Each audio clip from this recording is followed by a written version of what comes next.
The long-simmering feud between Ray J and the Kardashian-Jenner family has erupted into a full-blown legal battle, with the musician firing back against Kim Kardashian and her mother, Kris Jenner, in a lawsuit that revisits the infamous sex tape scandal from nearly 2 decades ago. This explosive development marks a pivotal moment in a saga that has captivated tabloid headlines and fueled endless speculation about fame, betrayal, and the ruthless machinery of celebrity. At its core, the dispute revolves around a private video that catapulted Kim into superstardom but has haunted Ray J's career and personal life ever since. Now, with court documents flying and accusations escalating, both sides are digging in their heels, determined to rewrite the narrative of what really happened behind closed doors in 2003.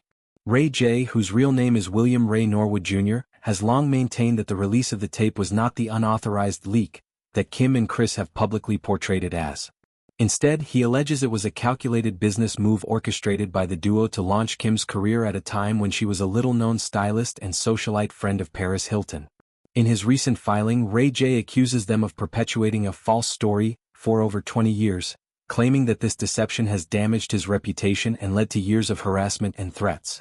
The lawsuit, detailed in documents obtained by entertainment outlets, seeks unspecified damages for defamation, emotional distress, and breach of prior agreements. It's a bold counterpunch coming just weeks after Kim and Kris slapped him with their own defamation suit, accusing him of spreading malicious falsehoods about their involvement. To understand the depth of this rift, one must trace the tangled history of Ray J and Kim's relationship, which began in the glitzy underbelly of early 2000s Hollywood. They first crossed paths in 2001 through mutual connections in the music and entertainment scenes. Ray J, the younger brother of R&B star Brandy, was already making waves with hits like One Wish and appearances on reality shows. Kim, then 21, was navigating her entry into the spotlight as Paris Hilton's personal assistant and closet organizer, a role that exposed her to the excesses of celebrity life.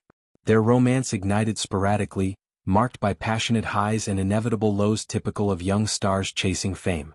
By 2003, on the occasion of Kim's 23rd birthday, they jetted off to Cabo San Lucas, Mexico, for what was meant to be a romantic escape at the opulent Esperanza Resort. It was there, amid sun-soaked beaches and private villas, that the fateful video was recorded, an intimate moment between lovers that would later become public fodder. The tape itself, lasting about 40 minutes, captured raw, unfiltered passion that blurred the lines between consent and exploitation. Filmed on a handheld camera in a dimly lit room overlooking the Pacific, it showed the couple in various states of undress and ecstasy, with Kim's iconic curves and Ray J's charismatic energy on full display. At the time, neither seemed to anticipate the video's explosive potential. It was stored away like countless other mementos from their whirlwind affair. But as their relationship frayed, plagued by arguments over infidelity, career demands, and the pressures of fame, the footage lingered like a ticking time bomb. They broke up for the final time in 2006, with Kim channeling her energies into fashion consulting and minor TV cameos, while Ray J focused on music production and his burgeoning acting roles. The real storm broke in February 2007, when the video surfaced online under the lurid title Kim Kardashian, Superstar, distributed by adult entertainment giant Vivid Entertainment. What started as whispers on underground forums quickly exploded into a media frenzy, with clips going viral before social media algorithms even existed. Kim, thrust unwillingly, or so she claimed, into the national consciousness, initially decried the leak as a violation of her privacy. She filed a $1.5 million lawsuit against Vivid, arguing that the distribution was unauthorized and exploitative. Public sympathy poured in, with women's rights groups and celebrities rallying around her as a victim of revenge porn. Yet, just 3 months later, the case settled out of court for a staggering $5 million, a sum that Kris Jenner, ever the shrewd manager, reportedly negotiated to include not just royalties but also a stake in merchandising opportunities. This payout became the seed money for the Kardashian empire, funding everything from their reality show debut to Kim's shapewear line. Behind the scenes, whispers of orchestration began almost immediately. Insiders in the porn industry leaked that Vivid had acquired the tape not through hacking but via a direct sale from parties close to the couple. Ray J stayed mostly silent at first, promoting his album All I Feel and avoiding the tabloid circus. But as Kim's star rose, her 2007 appearance on Keeping Up with the Kardashians, averaging millions of viewers per episode, the narrative solidified. She was the innocent ingenue wronged by a vengeful ex. Ray J meanwhile grappled with the stigma, his music sales dipping as fans associated him solely with the scandal.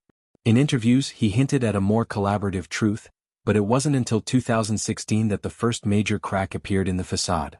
That year, investigative author Ian Halperin published Kardashian Dynasty, The Controversial Rise of America's Royal Family, a scathing exposé based on anonymous sources and leaked emails. Halperin alleged that Kris, inspired by Paris Hilton's own tape-fueled ascent, had masterminded the release as a launch strategy for Kim. He claimed Kris shopped the video to multiple distributors, securing the best deal while coaching Kim on how to play the victim card in interviews.